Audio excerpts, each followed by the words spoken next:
ഞങ്ങളുടെ നാട്ടിലേക്ക് ദുബായിൽ നിന്ന് പുതിയൊരു ഐറ്റം ഇറങ്ങിയിട്ടുണ്ട്. ഞാനും ചേട്ടനും കൂടെ അതിനെ കാണാൻ പോയിട്ട് വരുന്ന വരവാണ്. ഈ വരുന്ന മുതലാണ് ഞാൻ പറഞ്ഞ ഐറ്റം ഷെവർലെറ്റ് കെമാറോ. എന്റെ ചേട്ടന്റെ ഫ്രണ്ട് ശരത് ബ്രോണ്ട് ഇറക്കിയാണ്. വണ്ടി ഇറങ്ങിയിട്ട് പറഞ്ഞപ്പോഴേ ജസ്റ്റ് ഒന്ന് കാണാൻ വേണ്ടി വന്നാ. അപ്പൊ പുള്ളിക്കാരൻ ഡോർ വന്നിട്ട് വാ കയറി ഒരു ഡ്രൈവ് പോയിട്ടെന്ന് പറഞ്ഞു. ഞങ്ങളുടെ ഇവിടെ മാളിൽ ആദ്യമായിട്ട് ഇങ്ങനത്തെ ഒരു വണ്ടി ഇറങ്ങുന്നത്. ഇതിന്റെ സൗണ്ട് കേട്ടോക്കി.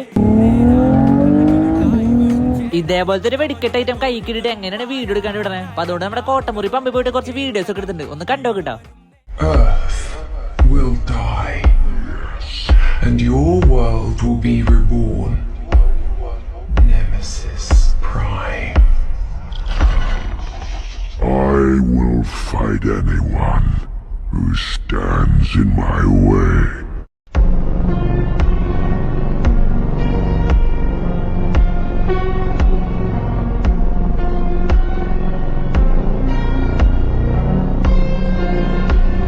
അപ്പൊ നമ്മുടെ ക്യാമറയുടെ വീഡിയോ ഉണ്ട്. കാണുമ്പോൾ തന്നെ അങ്ങോട്ട് ചാർജ് ആവണല്ലേ. വീഡിയോസ് എടുക്കാനിടയ്ക്ക് മഴയും പെയ്ത് പിന്നെ സമയവും വൈകി. അപ്പോൾ ഉള്ള ക്ലിപ്സ് വെച്ച് അങ്ങോട്ട് അഡ്ജസ്റ്റ് ചെയ്തു. പിന്നെ ഈ വണ്ടിയിൽ നിന്നിട്ട് ഇങ്ങനെ പോകുമ്പോൾ കിട്ടുന്ന ഫീൽ ഉണ്ടല്ലോ, അതൊന്നൊന്നര ഫീലാണ്. അങ്ങനെ നമ്മുടെ ക്യാമറയുടെ ഒപ്പം ഉള്ള കറക്കൊക്കെ കഴിഞ്ഞിട്ട് ശരത് ബ്രോ മിഠായും കൊണ്ട് നേരെ വീട്ടിലോട്ട്. അപ്പൊ ശരി എന്നാ ബൈ.